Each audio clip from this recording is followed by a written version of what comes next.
Welcome, ladies and gentlemen, to the Soulful Hunter Podcast. I am your host, Johnny Mack. Through this podcast, I am on a mission to transform lives through primal adventure and to spread my mission of mentorship is conservation. This podcast is powered by Washington Backcountry, a resource for all hunters new and old. To find out more about Washington Backcountry, go to wabackcountry.com or search for Washington Backcountry on Instagram, Facebook, and YouTube. Ladies and gentlemen, welcome back to another episode of the Soulful Hunter Podcast. Today I got a wonderful episode for all of you with Brian Lynn, the man behind, or one of the men behind Sportsmen's Alliance. And he's here to talk about everything Sportsmen's Alliance related. And if you don't know about them, this is a great episode for you to tune into and really get to know. It's all about defending the Second Amendment and hunting and fishing rights and all that stuff. So, Brian, thank you so much for coming on, man. Thank you. I really appreciate it. What are you up to today? You taking it nice and easy, or are you out defending all of our rights? Well, yeah, today was a lot of writing and editing for proposals, grant proposals, and then doing research for an upcoming issue of our magazine that our members get. And the digital copy goes out to everybody who subscribes to us, our weekly emails. They're getting a copy now. But working on a future issue of monthly, and the idea of, what the animal rights movement is doing, seeding tomorrow's lawyers with animal rights knowledge and ideas. And specifically Bob Barker, he's given $10 million to law schools around the country. And we're talking like Harvard, UCLA, Penn, Duke, Michigan, in the hopes specifically to cover animal rights law. And wow. He point blank said, I want them to be taught this stuff, and some of these people will gravitate towards it. Well, then lawyers go on to become judges and legislators. And so they'll have an affinity for it and perhaps a bias and be more comfortable or more prone to rule or advocate for animal rights. So I was reading a big 26-page white paper on Bob Barker's giving and researching other things, so I can kind of condense it down into a 1,500-word piece, 2,000-word piece that our members can understand and get the gist of what's important and take that knowledge forward. That's crazy. Adam Sandler should have told him that the price was a lot more wrong than what he did in the movie. Yeah. So give the listeners a little background. What's your role within the Sportsmen's Alliance? And just kind of briefly, how did you end up there?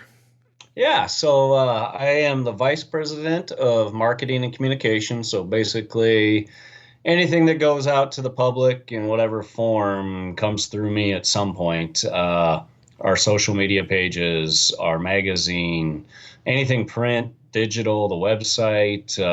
Like I said, the grant writing, I don't do the grant writing, but the other guys in other departments will do it. I'll edit it, and send it back. Pretty much anything outwards facing that somebody's going to read or look at comes through me. And then I work with the media when an issue blows up and they need a quote or they need some background, work with the outdoor media, trying to educate them on what the animal rights movement is doing so that they can in turn inform their readers and kind of get everybody on the same page. So that's kind of in brief what I do at Sportsmen's Alliance. I've been a part of them, or been in contact with them and known them since almost 20 years or so. And that goes back to when I was at ESPN Outdoors. So I originally got into this by accident 20 years ago. Literally, there was an ad in the paper, the Seattle PI, that said, "Do you like to hunt and fish? Can you write well? We're looking for editors." And I was right out of college. I was like, damn, that sounds like a great job. I can do that. And so I applied and became the editor of Texas Fishing and Hunting News. So we had there was a Washington Fishing and Hunting News. I was the Texas editor and did that for about a year. And then ESPN Outdoors was launching. ESPN had lost the NASCAR contract and they were looking for the same demographic, and they had a hunting and fishing site within the universe, but it was basically nothing. So we got to relaunch that as part of the team that did that, so we relaunched that from the ground up, and I was the conservation editor, the sporting dogs editor, headline news, that type of stuff. Did that for about 6 years, jumped to Outdoor Life magazine, and in both Outdoor Life and at ESPN, I worked with the Sportsmen's Alliance, double checking things, seeing, what this bill meant or that bill, if this was a threat, or, what this company, a certain company was backing animal rights stuff. I'd use them as a sounding board and a resource. And that's what we like to, position ourselves as for both media, outdoor media and mainstream media. As we're a resource. If you need to know something from our perspective and why it's important to hunting, fishing, and trapping, that's we're here for you. So I was at Outdoor Life for a couple of years, and then the economy crashed, and I get off the East Coast as fast as I could and back to the West Coast here, and freelanced and had my own company for several years. Did television, did print, did whatever. And then I've been with the Sportsmen's Alliance about 5 years now. So, man, that's awesome. Yeah. So for all the listeners who do not understand what the Sportsmen's Alliance is and what it does, explain to people kind of what's the foundation of it. It's not set up like traditional conservation groups where there's chapters and regional districts and all that stuff. So what is it, and why is it important? How do people get involved with it? All of that. Yeah. So, it's pretty simple. What we are is, you're right, we're not a conservation organization. We don't, have stream cleanups or habitat stuff. And that can be a challenge for us because everybody, gravitates towards a critter, elk or deer or pheasants or ducks or turkeys, and they almost have a mascot, We're kind of an idea, what we're fighting are the ideas that support hunting and fishing and trapping and allow those conservation organizations to do their work. I have friends at DU and everywhere else, and they're like, hey, we're the, kind of the tip of the spear. We're small, and, we're the first ones in there, and we're fighting on the front lines. And our only reason for being is to protect and advance hunting, fishing, and trapping, and specifically do it from the animal rights movement. This animal rights movement came to the U.S. in the 1970s from over in Europe, and about 1976-77, they tried to pass a ballot initiative in Ohio that banned trapping. And we had some businessmen, dedicated hunters, wildlife biologists, and lawyers, and everybody in Ohio got together, ran a counter campaign, and defeated this measure to end trapping in the state. Well, then, as the animal rights movement does, they didn't stop. They just went to the neighboring states and tried to do the same thing the next year. So these other states started calling these guys saying, hey, how did you stop this? And so they helped them, and then they quickly realized that, like, this isn't going to stop. There's a need here. And so they set up what was called the Wildlife Legislative Fund of America, which is now today the Sportsmen's Alliance. And basically, we would just go in and help protect the states and management, wildlife management, and run the counter campaigns and ballot initiatives. And then that moved into legislation and lobbying and, working to remove language that would hurt hunters or defeat a bill outright, whatever it's called. So let's dive into that a little bit. Yeah. The state of Washington recently had something come up where you guys were able to step in and help remove or change language of a specific bill that was proposed. Can you talk about that? Yeah. And that was one that was, very, right in my wheelhouse that I love. I was a sporting dogs editor at Outdoor Life. I like to train labs. I got an 8-month-old right now that I was just training today a little bit. And it was an animal cruelty bill. And a lot of these things, especially the dog stuff, it sounds reasonable. To a reasonable person, it sounds fine. To the ordinary person, it sounds fine. But when you start diving into the language, and that's all the law is, it's language, right? So you start looking at the language, and all of a sudden, these things that sound reasonable, if they're applied to hunting situations, they aren't so reasonable anymore and would end that practice. So, in Washington, they were looking to increase the definitions of pain and or of animal cruelty, and they were putting in a definition of pain and suffering, and it was very broad. It was, they went anything physically uncomfortable to mentally uncomfortable, from excruciating pain to mild discomfort. And if a human would find it painful, it can be assumed that an animal would find it painful. Very broad. It's like, okay, so basically a kitten and a buffalo are going to feel the same amount of pain from the same stimulus. And as a hunter, if I am using an e-collar on my dog, I'm inflicting pain on it. If I'm teaching it to hold, I'm giving, it's going through mild mental discomfort.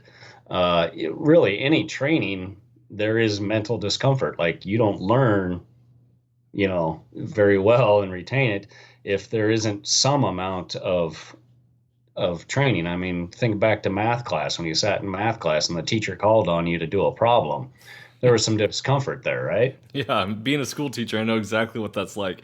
One of the ways I hold kids accountable for their knowledge is calling on them when they're not prepared.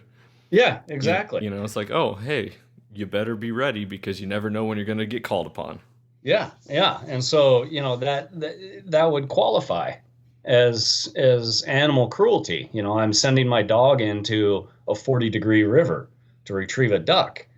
And that was the example I used in the committee meeting, or the working group meeting, was any of us humans jump in that river, we're going to go into hypothermia and it's going to hurt and we're going to drown and everything else. We have to train our dogs to get out of the water and to come back and come and sit. So we stepped in and went through hours and hours of meetings, with Humane Society of the United States was on the call. This Posadas sanctuary out of Seattle there, that was the ones pushing it, they were on the call. They had a veterinarian on the call. It was us. It was the cattlemen, the horse guys, backcountry horse guys, the hounds group guys there, Buddy from W Hunting Supplies. And we were all advocating for our side. And we got AKC involved and others. And we were eventually able to get that language stricken. And our whole point was, if these cases you're wanting to pursue are so egregious, then the evidence should support them. And this definition isn't required, and all it's going to do is muddy the waters and catch a lot of people who aren't treating their animals badly, but is going to open the door for you to do so. And eventually they removed it. So the power of language is so important, and I think this is where a lot of people, I don't want to use the term ignorant or uninformed, but like, it is the devil's in the details, the saying goes, right? So if I was to say a really nice compliment and then say but, and then follow it up with something I dislike, it totally negates everything that I said beforehand, because the emphasis is on the second half. If I said a really nice compliment and used the word and then followed it up with something I disliked, it doesn't negate the first part. So the simple word of an and rather than a but is extremely imperative when it comes to setting up the structure of a language and how you communicate. So it's really interesting that you're talking so much specifically about the language within these laws. And I tell you what, I'm super thankful for you guys, and I am a proud supporter of Sportsmen's Alliance. And one of the reasons why I had you guys on here is because I believe that everyone should get involved with your organization and really start supporting and fight for what we believe in. So I appreciate it, Brian. Thank you. Thank you. Thank you very much. It is. It's very important. I mean, and when you get into the law, the one of the big ones is and or. So like if you're listing off qualifications for something and you put the word and in there, it has to meet all three of those qualifications. If you have the word or, it only has to meet one of those. Right. So it's again, the language, and you have to look at it and be like, okay, what are they actually saying here, and who's going to get caught by it? So let's talk about a little bit of the offense versus the defense. So I feel like being a hunter, being an outdoorsman, we're always on the defense. We're always defensive, trying to, you give an inch, they take a mile. And so every single issue is a capstone, milestone issue of like, you can't give them anything. And I talk with my wife a lot about the Second Amendment, where any gun control law that is put in place only opens the door for something larger to come down the pipe. So can you talk a little bit about your experience between offense and defense, and animal rights groups and anti-hunting groups constantly trying to chip away at what we perceive as a human right of being able to self-procure our own food and provide for our families? Yeah, no, it does.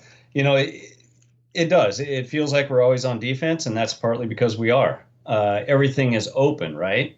So it's like we can't really open it more. So they get to pick and choose what they attack, where they attack, and when they attack. And they aren't going after deer hunting. They're not going to go after something big like that. They go after the small stuff to begin with.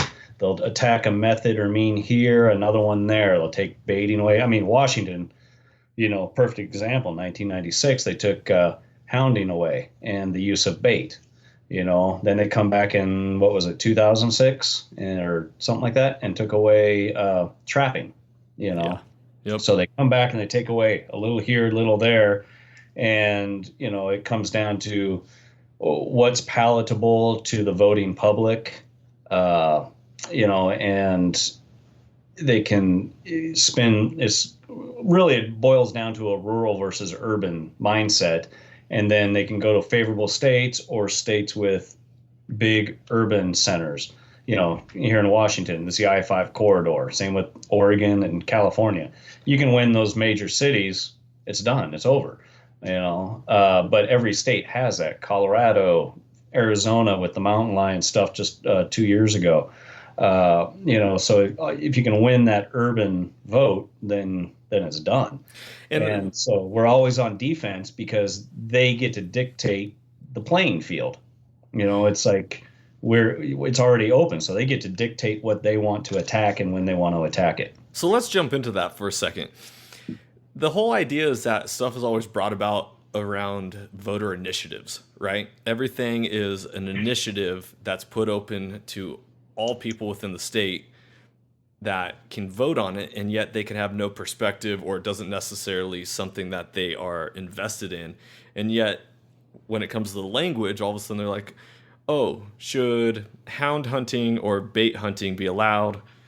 I don't know. That doesn't sound like it's fair. Boom. No. And then it gets passed on. So as hunters, and for all hunters and all outdoorsmen, because I don't want to exclude trapping and fishing, we need to be advocates and ambassadors and be on the forefront. And specifically, if you live in a rural area, don't consider yourself a separate from the unity of the people that live in the urbans. And it's very important to make sure that we all come together. So as a part of like Sportsmen's Alliance, what are you guys doing as far as trying to bring people together? Or is it all just done in the courtroom or outside the courtrooms or all that? Or is there any type of, how can people get involved to start having their voice be heard a lot more? Right. Well, we work in all 50 state legislatures, at the ballot box, and in state and federal court. So, every cycle, every session, like right now, beginning of the year, they kicked off the new session. All this COVID stuff has slowed everything down. But, every session in every legislature in the nation, just about, there's bills being introduced. It could be dogs, keeping dogs outside, not doing it under certain temperatures or conditions. It could be, how many puppies you can breed before you become classified as a professional breeder. It could be a direct attack on trapping, complete ban, or it could be, just little pieces, taking things here and there, changing ages or whatever. These bills get introduced in every legislature in America, and we fight in all 50 states. I think at one time there was it was like 300 to 500 bills at one point were introduced. Our guys were going through, and I think it was like around 300 that they were actively monitoring, and somewhere just a little south of that they were actively engaged in. So there's the legislative side of it, and then there's the court cases. And right now we're involved in 3 federal lawsuits and a state lawsuit. So up in Alaska, something that would set precedent for control of public lands throughout the West, especially, is federal versus states' rights for management of federal lands. The preserves and wildlife refuges up in Alaska are federal, and late in the Obama administration, they made a rules change that completely changed predator hunting. There's the whole point of you change predator hunting, but the bigger picture was, if you can do this in Alaska, where it's in 3 separate documents, including their statehood act and their agreement to join the union, that they get to manage they manage the land and the game animals, then you can do that throughout the West. So then you would have federal management of fish and game. The feds don't manage fish and games. The state does. Outside of the Endangered Species Act and the Migratory Bird Act, the state manages everything. So wow, that it just goes to show how sly these anti-hunting groups are. That they know if they can get Alaska, then that's the first domino to fall, and everything else falls after that. The number of acres it would affect was the size of Montana. We're talking millions of acres of public land. Wow. And this is what you saw when you saw headlines and social media stuff that said, that when they were working to reverse it, is they're trying to kill grizzly bears from the air. They're gassing wolves in their den. They're killing mothers with cubs. They're doing all this stuff. None of it was true.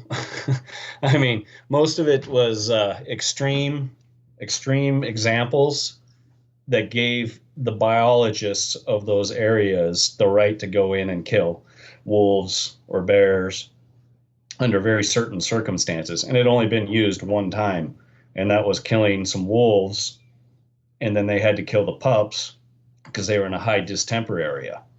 And so it had been used once in however long. And so they was taking those management tools away, and it was dictating that you couldn't look at caribou herds and whatever else only when managing predators. And the subsistence hunters up there depend on those animals. And so that was a multi-pronged lawsuit that we had, and Congress reversed it for the refuges. Now we're working on a rules change. Our case is stayed right now as we work with the Trump administration to try to come up with the rule change and get that adopted. So that's one case. The other 2 cases are delisting the grizzly bear outside in the Yellowstone ecosystem, and then the Great Lake wolves. That's been a 10-year court battle. I mean, that's like $1 million being spent over a decade trying to delist wolves that are completely recovered throughout those 3 states. And then lawsuit, we sued the state of New Jersey and the governor there, who just, because he felt like it, banned bear hunting on state-owned lands in Jersey. It was completely a campaign promise to the animal rights movement that he would stop the bear hunt there, which is very contentious. He didn't have the authority to stop the hunt outright because we won a case against them in 2005, but he was able to stop it on state lands, and so we sued there, and that's going through the court process right now. Man, it's so crazy. Bear hunting is so contagious, it's a hot topic. It's a hot button amongst everyone, specifically non-hunters, but also what else you said right there earlier talking about Alaska, and which would be a whole nother podcast, is just the concept of fake news and mainstream media. I know that's a Oh, very heavy thing. If you're watching the President Trump's daily press conferences from the White House, he's just calling out mainstream media left and right for the fake narratives that they're trying to push. And it's really interesting that, very well, it's easily, just, all of a sudden, yeah, people read a headline, but they don't actually dig into what is being said or where it's quoted or what's the source. yeah. And And the animal rights movement loves it. I mean, it plays right into their hands because it's emotion. You can put up a picture of a sow with little itty bitty cubs and then say, you know, so and so wants to slaughter these animals, and it's completely not true. It's out of context. It's not even what it's about. But there's the headline, there's the message, there's the picture, and then it just takes off from there. You get all the animal rights wackos going crazy about it, but then those semi-reasonable people that are non-hunters that are in the middle there that usually would support hunting see that and go, oh, no, that doesn't seem right. yeah, And they would vote against it, or they would sign a petition, or they would raise hell, or whatever it is, and change minds and influence people and drive more of a media storm.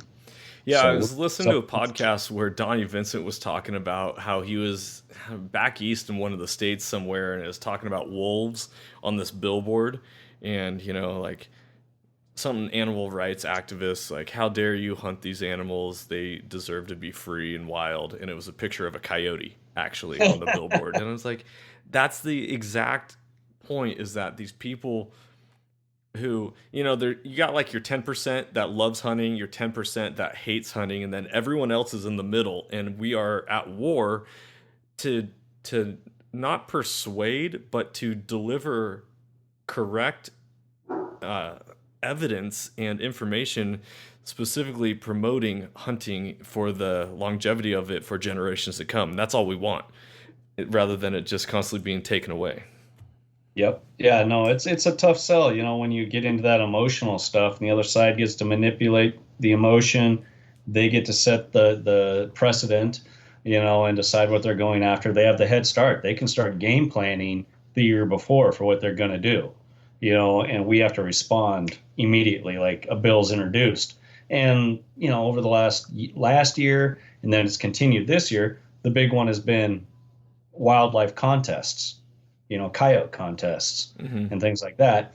And it was a concerted effort by Humane Society of the United States. It started in New Mexico, went right up the West Coast, across the top of the Midwest to the East Coast, back down and back over to Nevada, and it was introduced almost simultaneously in 9, 10 different states.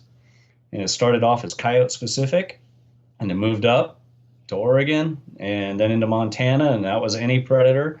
And then by the time it got across the country, it had morphed into wildlife, any wildlife, a contest, which at first a reasonable person who's sitting there as a non-hunter hears this like, yeah, you shouldn't be having a contest where a ribbon is awarded for killing animals. That's not hunting, that's not the whole idea of food and stuff like that.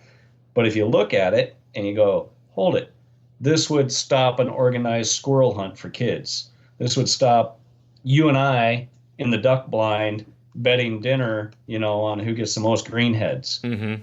This would stop field trials for dogs, because in Oregon, a wildlife, whether it's pen raised or wild, depending on where in the statute it's written, it's defined as wild, or it's defined as pen raised, or it's not defined.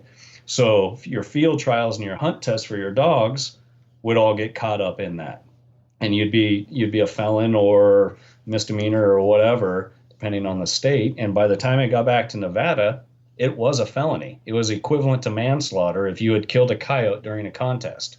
Wow. Which is just, that's the movement in a nutshell, was what we saw last year with that. The evolution, very specific, got broader and broader, encompassed more things, and it at the end equated human and animal life as the same. Man, that's so interesting how they do this. I was actually doing a little research recently on game theory, and the whole concept of game theory is that there's two ways. One is to play to win, or the other one is to play until the other gives up.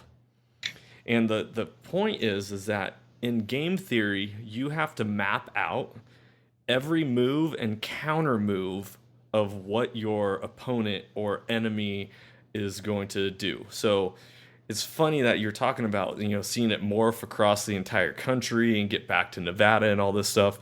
Well, I feel like right now, Sportsmen's Alliance and I want to sit down with them, and Safari Club International and whoever else that is out there fighting these fights. We got to sit down and be like, okay, what could they try to attack? What language are they looking for? Where are they going to try to take an inch and yet gain a mile? And I don't want to be a frog in a pot that just slowly gets turned up hotter and hotter and hotter, and before you know it, we're cooked in it and we have no rights left. So it's really interesting to hear you talk about this, and I just in my head I'm like, dude, we got to get going, man. There's time is of the essence. We don't have time to waste dilly-dallying, and it is so important and imperative that people know about this stuff and that people get involved. Every person's voice is important and matters and makes a difference. And so one of the things that I've been doing lately is a lot of America is at home. We're not working. Even if we are essential, our daily routines and weekly routines are not the same. How much time do we have on our hands to be an advocate for hunting and for what you love and for the outdoors? And so one of the things I love about the Sportsmen's Alliance, you guys have on your website a whole list of the entire nation for representatives and legislators and senators and all this stuff that you can write an email or phone call or all that to start getting the gears and the ball rolling in our favor. The squeaky wheel gets the grease, right?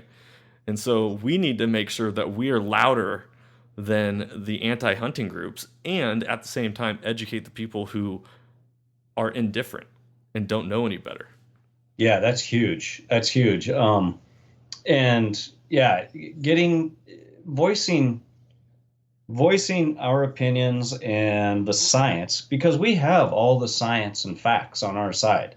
We're living in a day and age when facts don't always matter and the science doesn't always matter. It's emotion and whatever outrage is out there for the moment. But getting and reaching out to your representatives, your state representatives, your state senators, and being active in that process is how it's going to happen. If you can introduce yourself or get to know them or picking up the phone, when we send out an alert, just picking up the phone and calling, literally a 2-minute conversation, because some aide's going to pick it up and they're going to say, yeah, and you're going to say, I'm calling about XYZ, and they're going to say, okay, and they'll take your notes. If 10, 12, 15 people do that, that puts pressure on them, because they know if 10 or 15 people are doing this, there's a couple thousand at home thinking the same thing. They're just not picking up the phone. Right. And so if we can make just a little noise on these things, then it helps a lot. We do have it on the website where you can go in there, punch in your address, pulls up all their contact info. We don't typically put out the form letters that says, oh, here, just sign this and send it in, because those just get dumped, right? Right. I just read a newspaper article that was talking, I can't remember what it was about, but they took public comment, and the newspaper literally just said, yes, they received 1,100 emails on this. 859 of them were form letters from out of state and out of country places. So they just get dumped, they get subtracted and whatever. So we encourage you to get involved. Emails are great, if nothing, but if you can call, it helps a ton. Yeah. And get involved and do that. Get to know them. They're your voice. Well, they should be working for us. That's the whole point, right? Yeah. Is that they are our representative for us. And it's so interesting that people are passive. It's a very select few of people that will stand up and fight for what they want, what they believe in. And yet there's so many people that are afraid of conflict. I know Yeah. personally in my own history, I was not raised. I struggled with courage in my life.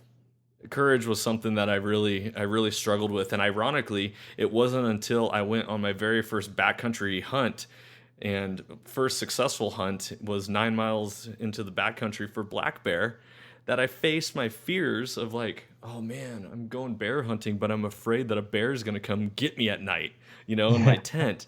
And so I constantly struggled with courage, but it wasn't until I stepped into being a hunter that I really faced my fears and I found my voice as well. And I really want to advocate to everyone here, and I hope you do the same. Like, stand up and be counted. This is your right. This is your life. And stop letting people trample all over what you truly believe in. It absolutely makes me, sick to my stomach to think that every single person out there that cares about hunting will not actually take a stand and speak up for it. There's a famous quote from World War II talking about when the Nazis showed up, and it was like, first they came for the trade workers, but I wasn't a trade worker, so I didn't speak up. Then they came for the socialists, and I wasn't a socialist, so I didn't speak up. Then they came for these people, and I wasn't that, so I didn't speak up. Then they came for them, and I'm paraphrasing this, and then finally it comes to, then they came for me, and no one was there to be able to speak. And so the point of that quote is do not wait for somebody else to say something. Stand up for your right now. Stand up, speak, hold your legislators accountable for their actions, for the bills, and get out there and get the biggest microphone you can and start advocating for your rights. Well, yeah, and it's like, we'll sit there and I'll put stuff on our Facebook page, and we have our audience, we're a tenth the size of, Ducks Unlimited, Rocky Mountain Elk Foundation. We have 150,000 followers, but our engagement is off the charts. Like, I mean, we bury those groups that are 10 times the size of us engagement wise, because people are passionate about it. They'll get on there, they'll, bitch, they'll cite facts, they'll do everything. That's great. Love it. But if you spent just a tenth of the time complaining on Facebook or, just a tenth of the time that you spent complaining on Facebook, if you just emailed your senator or representative, and I'm talking at the state level, the person who represents your district, it would go a long ways. Bitching on Facebook doesn't do any good. Well, here's a perfect example of that. Is last night I was perusing Facebook, and I came across a Department of Fish and Wildlife post that said, hey, 2020 fish and game regulations are finally out. Make sure to go check them out. And everyone just lit them up. Like, I can't believe you're advertising this when it's not even open to hunt right now, and it's not even open to fish, and yet here you are advertising that special permit applications are now open for purchase and all this stuff. And here these people are just lighting up this Facebook page, and I saw the same response over and over. That was like a copy and paste by Department of Fish and Wildlife here in Washington, where it was like, we have the highest hopes of the season opening up. It's, I'm not even saying it right, but the point is like, they can't even actually say whether or not they're going to open up the season. And I'm like, instead of being on Facebook lighting up some person that's just their social media director, get on the phone and start calling our representatives and tell our governor, Jay Inslee, and the head of Fish and Wildlife to open up fishing and hunting. Here in the state of Washington, we are the only state out of all 50 that we can't even go out and hunt and fish right now. I mean, I understand the non-resident thing with other states, but like, come on. It's killing me. Yeah, right now, well, Michigan's right there with us. You can row a boat out into the Great Lakes, but you can't do it with even an electric trolling motor. But which is okay. At least that's a blanket statement, right? What pisses me off about here in Washington is we can't go out fishing in a boat because we might stop at their reasoning is we might stop at a gas station. to get gas for the boat and get something to eat. But you can still take that boat out and go cruising. You can still take the boat out and go wake surfing. And I know people out wake surfing right now in dry suits. I'm seeing videos of it, totally.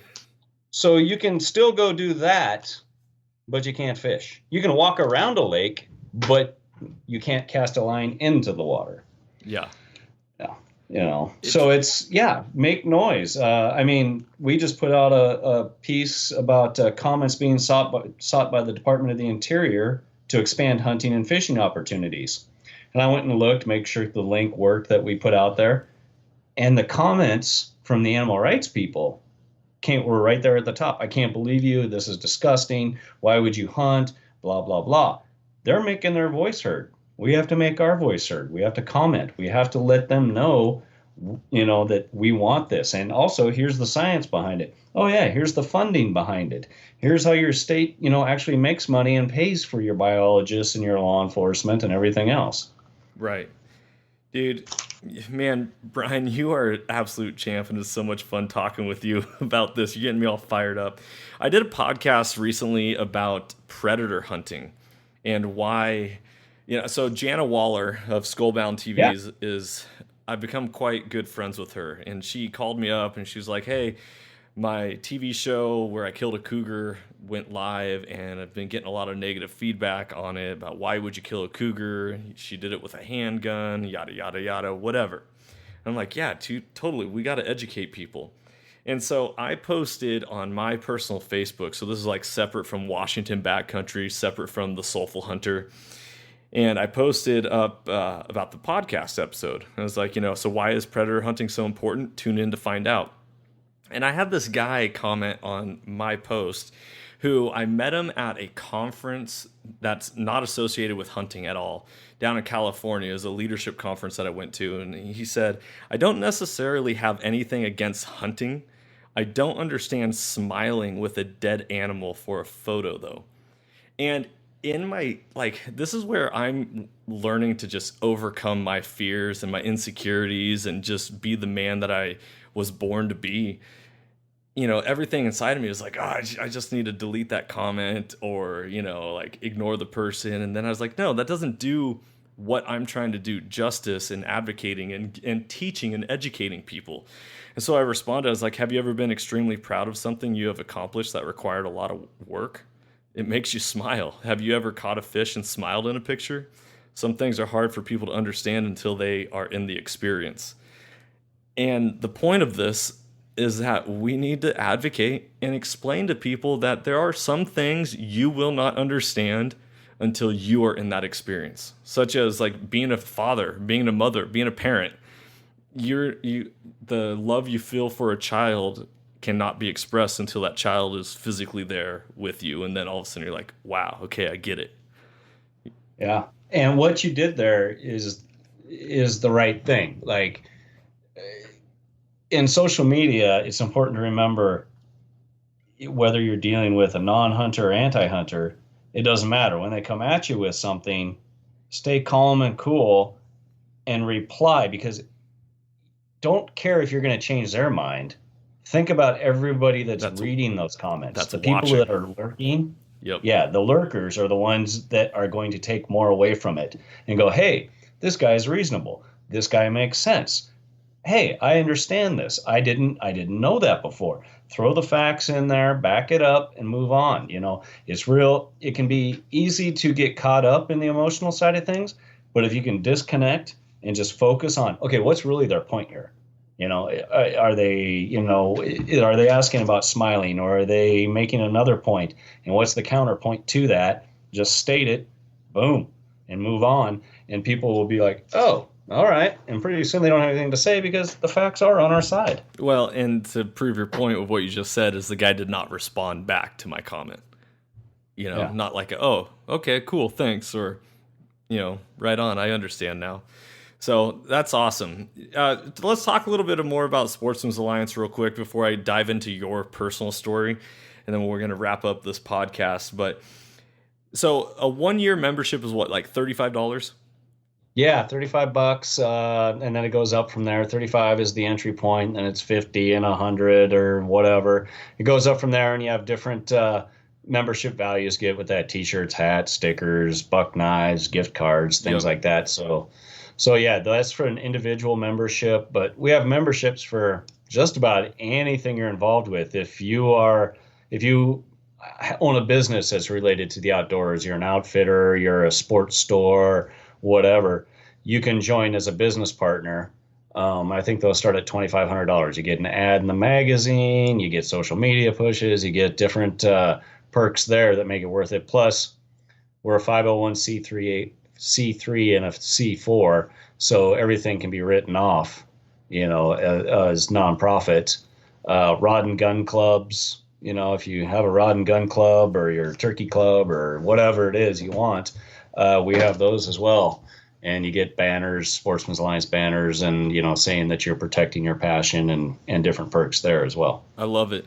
So with you guys not being like a chapter club organization, where does the money go and what is it used for when someone joins as a member? Right. So that's always been a challenge for us, right? So we started like this with some good old boys in Ohio who just didn't want to see trapping end, and so they fought it. And then we would go to other states and help them, and we put out the fire. And I think one of an outdoor editor once said we were like Batman.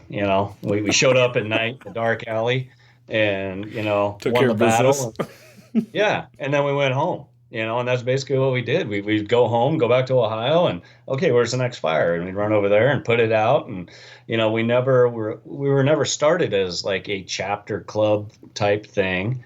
We were very centralized, but we went everywhere, and then we started working everywhere.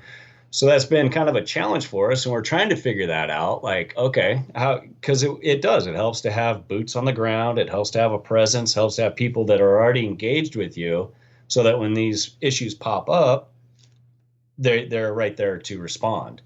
The problem becomes, okay, everybody does the chapter system, so how do we do it as well, or hopefully better? How do we avoid the pitfalls that are out there that are associated with that model?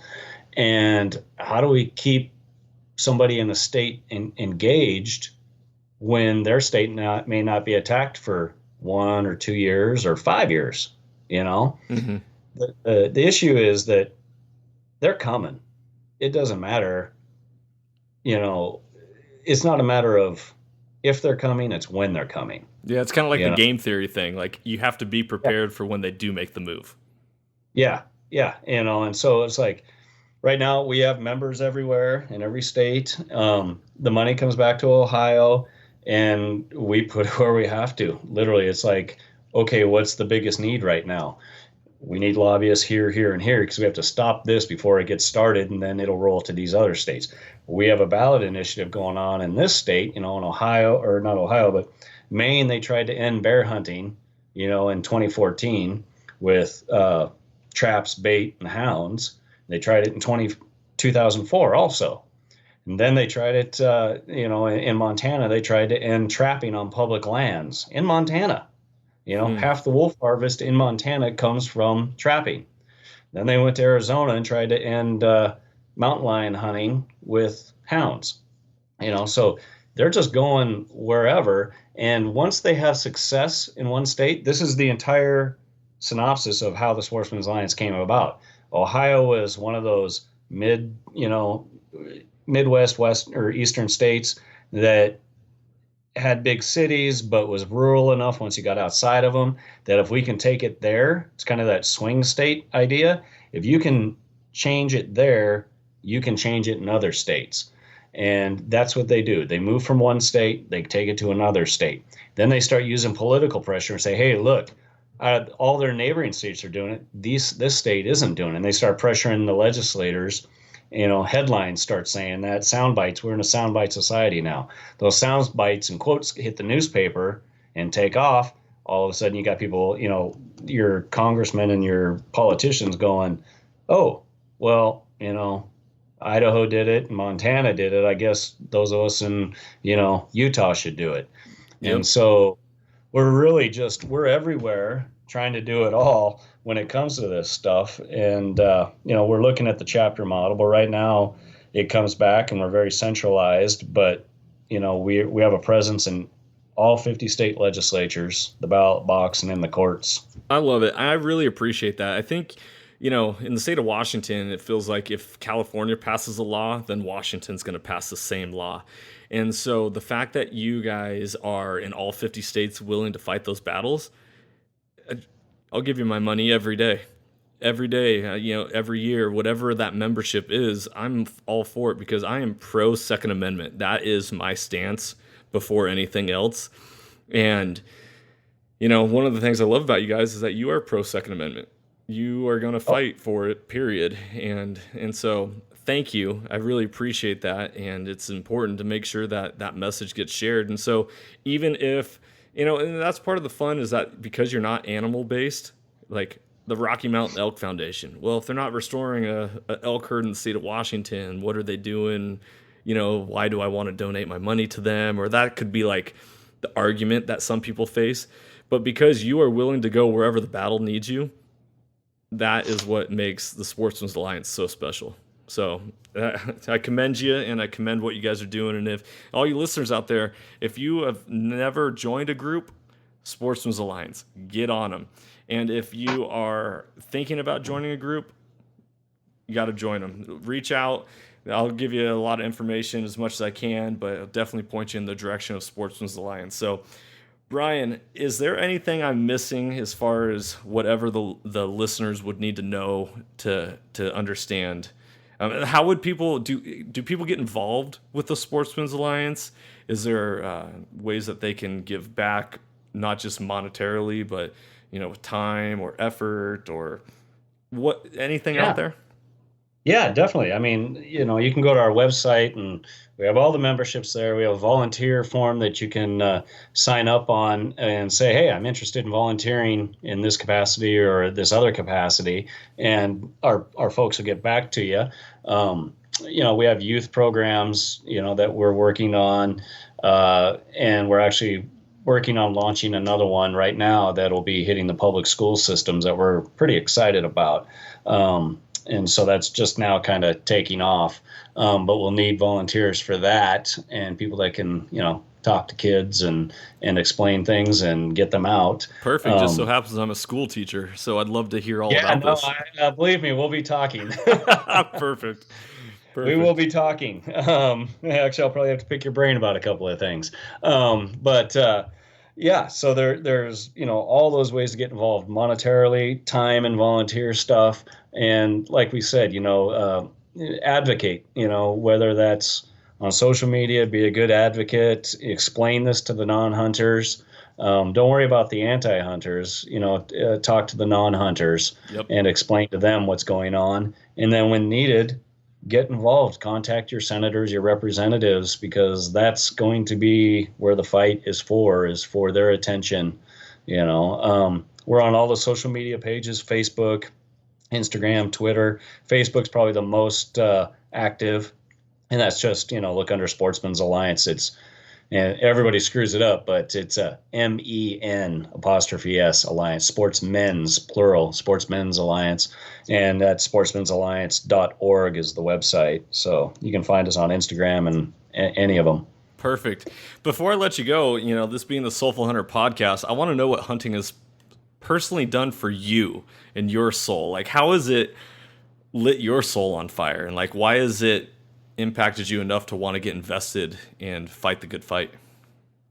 Yeah. So, I at first, I was raised by a single mom to begin with for the first 10 years. And, I was an animal lover and didn't know anything about it. And then my mom and stepdad got married, and he's the one that got me involved in it. And, he'd take me out, I don't know, I was 10, 11, and was packing the decoys and walking through, felt like waist-high snow, and carrying a sheet and laying down in the snow and goose hunting and, going out pheasant hunting. And then later on in college, getting into deer hunting. And then I literally just fell into this business, and I've been in it for 20 years now. But really it's those friendships and relationships that you get to enjoy with friends and family. I mean, I still go hunting every year in Idaho for elk with my fraternity brothers from college. It's 25 years of friendships. And, you're talking about that backcountry 9-mile hunt, and it's that adversity that you face together. And, it's just that time disconnecting with everybody else, but connecting with those people and those adventures you go on. I mean, I just love it. I've got to have some great adventures being in this business and hunting and fishing the entire country. And I mean, I don't know if it sounds corny or not, but it's like we're all so different, and you see all this divisiveness on social media, but you get into hunting camp and it doesn't matter if you're in a 5-star place, in Washington, or you're sleeping on a dirt floor in Louisiana someplace or something.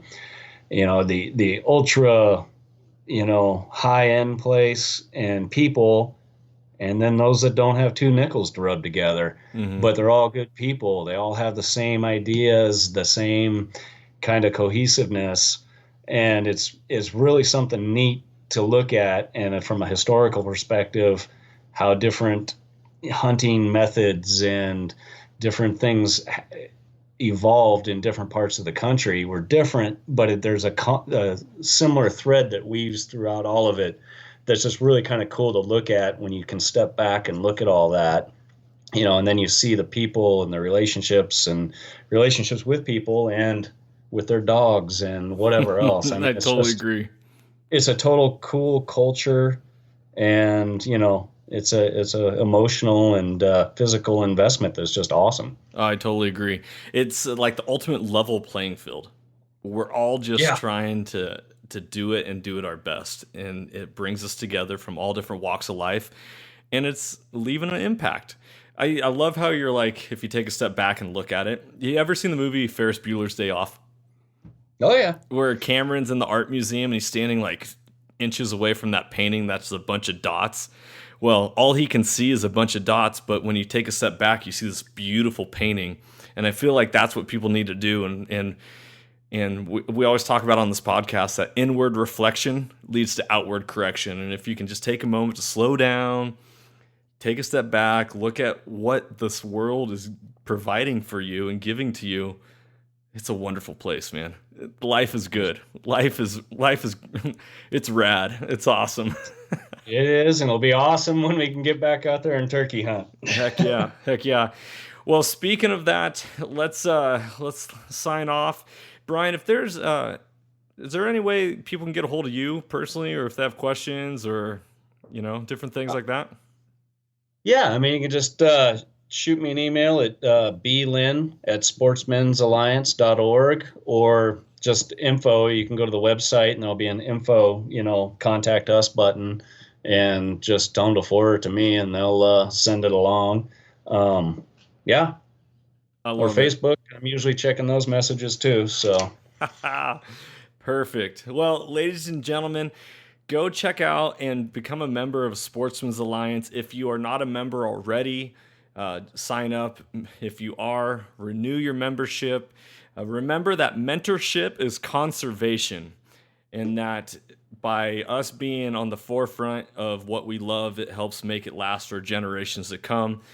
And that through hunting, it provides opportunity to transform lives through primal adventure. So as always, everyone, don't forget to go give this podcast a rating and a review. Love 5-star.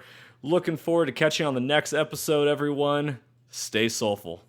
If you enjoyed today's podcast, I'd love it if you could go ahead and give this a rating as well as subscribe. Also, you can check us out on Instagram under the Soulful Hunter Podcast. Make sure to tag us in pictures and posts and use the hashtag Soulful Hunter. To find out more about the Soulful Hunter Podcast, go to soulfulhunter.com and be sure to follow the podcast, as we are going to be bringing you a lot of great information, insight, and changing lives through primal adventure. I look forward to connecting with you on the next episode. Stay tuned and stay soulful.